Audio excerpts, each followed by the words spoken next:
আসসালামু আলাইকুম। সবার আগে বাছাই করা 10টি আন্তর্জাতিক খবর জানিয়ে দেব। প্রথমেই থাকছে শিরোনাম। তবে তার আগে অনুরোধ থাকবে ভিডিওটিতে একটি লাইক দিবেন।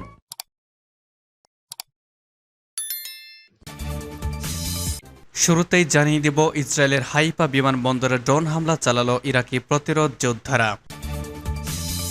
মার্কিন সমর্থিত যুদ্ধবিরতি পরিকল্পনার জবাব দিল হামাস। মার্কিন বিমান সেনা বুশনেল আমাদের বীর, মার্কিন সরকার শত্রু, ইয়েমেনি আন্দোলনকারীদের মন্তব্য। এবং আরও থাকবে গাজায় গণহত্যা বন্ধে আমেরিকার ওপর ভরসা করলে ভুল হবে, ওআইসিতে বলছে ইরান। ইয়েমেনের পানিসীমায় প্রবেশে বিদেশি জাহাজকে অনুমতি নিতে হবে, গাজাবাসীর সমর্থনে হুতি যোদ্ধাদের নতুন নির্দেশনা। এবং সর্বশেষ জানাবো যুদ্ধবিরতির আলোচনা চালিয়ে নেয়ার ঘোষণা হামাসের।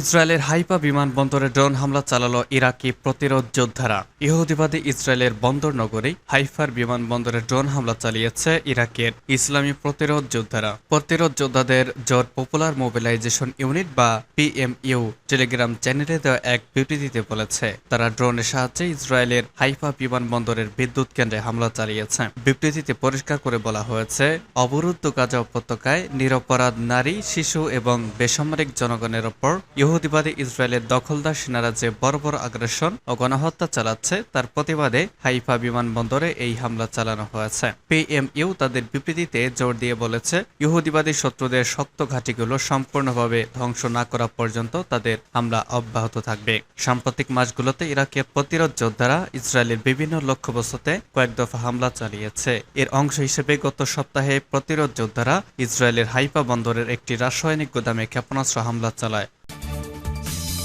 মার্কিন সমর্থিত যুদ্ধবিরতির পরিকল্পনার জবাব দিল হামাস।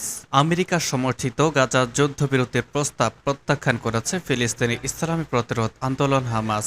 সংগঠনটি আবারও বলেছে, তাদের দাবি পূরণ না হওয়া পর্যন্ত কোনো বন্দি বিনিময় হবে না। হামাস আগে থেকেই বলে আসছে, গাজায় সামরিক যুদ্ধবৃত্তি নয়, বরং পূর্ণাঙ্গভাবে যুদ্ধ বন্ধ এবং গাজা উপত্যকা থেকে দখলদার সেনাদের সম্পূর্ণভাবে প্রত্যাহার করতে হবে। যতক্ষণ পর্যন্ত এই দাবি পূরণ না হবে ততক্ষণ পর্যন্ত হামাস কোন যুদ্ধবিরতির প্রস্তাবে রাজি হবে না। লেবাননের রাজধানী বৈরুতে এক সংবাদ সম্মেলনে হামাসের প্রতিনিধি এবং শীর্ষ পর্যায়ের নেতা ওসামা হামদান বলেন, যুদ্ধবিরতির বিষয়ে আমরা আমাদের শর্ত সুস্পষ্ট করেছি। সেগুলো হচ্ছে, গাজা উপত্যকা থেকে সম্পূর্ণভাবে সেনা প্রত্যাহার করতে হবে, গাজার উদ্বাস্তুদেরকে বিশেষ করে উত্তরাঞ্চলের উদ্বাস্তুদেরকে ঘর বাড়িতে ফেরার পূর্ণ সুযোগ নিশ্চিত করতে হবে উদ্বাস্তুদেরকে, এবং পর্যাপ্ত পরিমাণে ত্রাণ সহায়তা ও গাজার অবকাঠামো পুনর্নির্মাণের ব্যবস্থা করতে হবে। এর আগে মার্কিন প্রেসিডেন্ট জো বাইডেন এবং পররাষ্ট্রমন্ত্রী অ্যান্টনি ব্লিংকেন বলেন, যুদ্ধবিরতির ব্যাপারে হাসকে একটি ইসরায়েলের 6 সপ্তাহের জন্য যুদ্ধবিরতি দেবে। জবাবে ওসামা হামদান প্রস্তাবটি সরাসরি নাকচ করেছেন। মার্কিন বিমান সেনা বুশনেল আমাদের বীর, মার্কিন সরকার শত্রু, বলছে ইয়েমেন আন্দোলনকারী। সম্প্রতি ফিলিস্তিনের অবরুদ্ধ গাজা উপত্যকার ওপর ইহুদিবাদী ইসরায়েলের ভয়াবহ গণহত্যা ও ধ্বংসযজ্ঞের প্রতিবাদ জানিয়ে অভিনব প্রতিবাদ জানিয়েছেন মার্কিন বিমান সেনা আর্নো বুশনেল। তিনি ওয়াশিংটন ডিসিতে ইসরায়েলি দূতাবাসের সামনে দাঁড়িয়ে নিজের শরীরে দাহ্য পদার্থ ঢেলে আগুন ধরিয়ে দেন এবং চিৎকার করে বলতে থাকেন, ফিলিস্তিনকে স্বাধীন করো। মারাত্মক দগ্ধ অবস্থায় কয়েক ঘন্টা হাসপাতালে ছটফট করার পর অবশেষে মৃত্যুর কোলে ঢলে পড়েন বুশনেল। ফলে ফিলিস্তিনিদের স্বাধিকার আন্দোলনকারীদের কাছে তিনি স্বাভাবিকভাবেই রাতারাতি বীরের মর্যাদা পান। গাজাবাসীর প্রতি সংহতি জানিয়ে ইয়েমেনের হুতি আনসারুল্লাহ আন্দোলনও বুশনেলের বিরচিত আত্মত্যাগের ভূয়সী প্রশংসা করে। রাজধানী সানায় একটি বিশাল বিলবোর্ডে বুশনেলের প্রকৃতি সহ তার কীর্তির কথা ফলাও করে প্রচার করা হয়েছে। ইয়েমেনের অন্যতম আন্দোলনকারী মুস্তফা আল খতিব ওই বিলবোর্ডের ছবি তুলে নিজের এক্স পেজে প্রকাশ করেন। সেখানে তিনি লিখেছেন, আমাদের রাজধানী সানা, যেটি মানবতা ও মর্যাদার রাজধানী হিসেবে পরিচিতি পেয়েছে, সেখানে আমাদের বীরপুরুষ আর রোশনেলের ছবি প্রকাশ পেয়েছে। দেখুন, আমরা এটি গোপন রাখছি না, আমেরিকা এখন আমাদের শত্রু, কিন্তু শত্রু ভাবাপন্ন ওই দেশের স্বাধীন চেতা জনগণ আমাদের শত্রু নয়। Free Palestine. সানার যে বিলবোর্ডে বুশনেলের ছবি প্রকাশিত হয়েছে তার নিচেই এই মার্কিন বিমান সেনার জীবনের শেষ কথাগুলো তুলে ধরা হয়েছে। আমি আর গাজার জাতিগত শুদ্ধি অভিযানে অংশ নেব না, ফিলিস্তিনকে মুক্ত করো। আমেরিকার গণহত্যা বিরোধী শহীদ মার্কিন বিমান সেনা আরন বুশনেল। বুশনেল। মোস্তফা আল খতিবের এক্স পোস্টটি প্রকাশিত হওয়ার কয়েকদিনের মধ্যে তার এক্স অ্যাকাউন্টটি বন্ধ করে দেয় কর্তৃপক্ষ। উল্লেখ্য, গত 25 ফেব্রুয়ারি ওয়াশিংটন ডিসিতে ইসরায়েলি দূতাবাসের বাইরে নিজের গায়ে আগুন ধরিয়ে দেওয়ার দৃশ্য সরাসরি সামাজিক মাধ্যমে প্রচার করে যান বুশনেল। গাজার গণহত্যায় আমেরিকার অকুণ্ঠ সমর্থনের তীব্র নিন্দা জানিয়ে তিনি মৃত্যুর আগে বলে যান, মার্কিন বিমান সেনা হিসেবে এই গণহত্যায় তিনি আর অংশ নিতে চান না বলে ব্যতিক্রমধর্মী প্রতিবাদ জানাচ্ছেন। গায়ে আগুন ধরে যাওয়ার পর মানুষের স্বাভাবিক প্রতিক্রিয়া হিসেবে যখন বাঁচাও বাঁচাও বলে চিৎকার দেওয়ার কথা, সেখানে তিনি ফিলিস্তিনকে মুক্ত করো বলে বারবার চিৎকার দিতে থাকেন এবং এক পর্যায়ে মাটিতে লুটিয়ে পড়েন।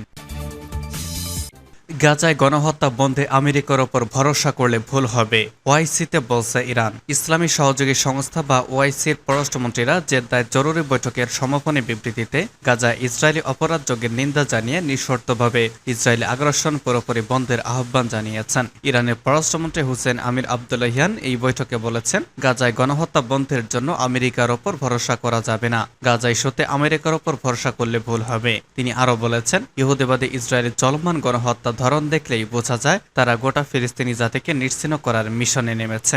জেদ্দা বৈঠকে মুসলিম দেশগুলোর পররাষ্ট্রমন্ত্রীরা তাদের বিবৃতিতে গাজায় ইসরায়েলি হামলা বন্ধে আন্তর্জাতিক সমাজের পক্ষ থেকে কার্যকরী পদক্ষেপ গ্রহণের ওপর জোর দিয়েছেন, ইসরায়েলের ওপর চাপ প্রয়োগের আহ্বান জানিয়েছেন। গত অক্টোবর থেকে ইহুদিবাদী ইসরায়েল পশ্চিমাদের সর্বাত্মক সমর্থনে ফিলিস্তিনের গাজা উপত্যকা ও পশ্চিম তীরে ব্যাপকভাবে মানুষ হত্যা করে যাচ্ছে। সর্বশেষ পরিসংখ্যান অনুযায়ী গাজায় ইসরায়েলি হামলায় এ পর্যন্ত প্রায় 31,000-এর মতো ফিলিস্তিনি শহীদ হয়েছেন এবং 70 থেকে 80,000-এর বেশি মানুষ আহত হয়েছেন। হতাহতদের বেশিরভাগই নারী এবং শিশু। ইয়েমেনের পানিসীমায় প্রবেশে বিদেশি জাহাজকে অনুমতি নিতে হবে, গাজাবাসীর সমর্থনে হুতি যোদ্ধাদের নতুন নির্দেশনা। ইয়েমেনের পানিসীমায় কোনো বিদেশি জাহাজ প্রবেশের আগে দেশটির হুতি সমর্থিত সরকারের অনুমতি নিতে হবে। ইয়েমেনের টেলিযোগাযোগ মন্ত্রী মিসফার আল নোমায়ের এই নির্দেশের কথা ঘোষণা করেছেন। ফিলিস্তিনের গাজা উপত্যকায় ইহুদিবাদী ইসরায়েলি ভয়াবহ গণহত্যা অভিযান শুরুর পর গত নভেম্বরের মাঝামাঝি সময় থেকে লোহিত সাগর ও বাব আল মান্দা প্রণালীতে ইসরায়েলের সঙ্গে সংশ্লিষ্ট জাহাজগুলো লক্ষ্য করে ড্রোন ও ক্ষেপণাস্ত্র হামলা চালিয়ে যাচ্ছে ইয়েমেনের সশস্ত্র বাহিনী। গাজা ইসরায়েলি অপরাধযজ্ঞের বিরুদ্ধে ফিলিস্তিনিদের প্রতি সংহতি প্রকাশ করে এই হামলা চালানো হয়েছে। ইয়েমেনের টেলিযোগাযোগ মন্ত্রী মিসফার আল নুমাইর দেশটির আল মাসিরা টেলিভিশনকে বলেন, আমরা ইয়েমেনের পানিসীমা প্রবেশের সময় জাহাজগুলোকে অনুমতি দেওয়ার ব্যাপারে সহায়তা করতে প্রস্তুত। ইয়েমেনের নৌবাহিনীর সহায়তার জাহাজগুলোকে শনাক্ত করা হবে। আমরা নিশ্চয়তা দিচ্ছি, অনুমতি নিলে জাহাজগুলোকে নিরাপত্তা নিয়ে উদ্বেগে থাকতে হবে না। এদিকে ইয়েমেনের হুতি যোদ্ধাদের সমর্থিত সরকার গাজা উপত্যকায় ইসরায়েলি ভয়াবহ গণহত্যার জবাবে গত নভেম্বর মাস থেকে লোহিত সাগর, ইডেন উপসাগর ও বাব আল মান্দা প্রণালীতে ইসরায়েলি মালিকানাধীন ও ইসরায়েলিকামী জাহাজগুলোতে হামলা চালিয়ে যাচ্ছে। এরপর জানুয়ারি মাসে ইঙ্গো মার্কিন বাহিনী হুতিদের অবস্থানে বিমান হামলা চালানোর পর ইয়েমেনের সেনাবাহিনীর হামলার লক্ষ্যবস্তু হিসেবে মার্কিন ও ব্রিটিশ জাহাজগুলোকেও অন্তর্ভুক্ত করে। এবং সর্বশেষ জানিয়ে দিব, যুদ্ধবিরতির আলোচনা চালিয়ে নেওয়ার ঘোষণা হামাসের। ফিলিস্তিনি সশস্ত্র গোষ্ঠী হামাস জানিয়েছে, দখলদার ইসরায়েলের সঙ্গে যুদ্ধবিরতিতে পৌঁছানোর আগ পর্যন্ত এই আলোচনা চালিয়ে যাবে তারা। আজ এই ঘোষণা দিয়েছে হামাস। এ ব্যাপারে একটি বিবৃতিতে সশস্ত্র গোষ্ঠীটি বলেছে, আমাদের সাধারণ মানুষদের বিরুদ্ধে আগ্রাসন বন্ধের জন্য আমরা সর্বোচ্চ নমনীয়তা দেখাচ্ছি। তবে দখলদাররা চুক্তিটি আটকে রেখেছে, তবুও আমরা আলোচনা চালিয়ে যাব। মিশরের রাজধানী কায়রোতে গত রবিবার এই আলোচনা শুরু হয়। এতে দখলদার ইসরায়েল যোগ দেয়নি, ফলে মধ্যস্থতাকারী দেশ যুক্তরাষ্ট্র, কাতার এবং মিশরের সঙ্গে একাই আলোচনা করছে হামাস। পবিত্র রমজান মাস শুরু হওয়ার আগে 40 দিনে একটি যুদ্ধবিরতিতে পৌঁছানোর জন্য কাজ করতেছে তারা। তবে ইসরায়েল এবং হামাসের পাল্টাপাল্টি শর্তের কারণে এটি এখনো আটকে আছে। যুক্তরাষ্ট্রের প্রেসিডেন্ট জো বাইডেন গতকাল সাংবাদিকদের বলেছেন, ইসরায়েল 40 দিনের যুদ্ধবিরতিতে রাজি হয়েছে।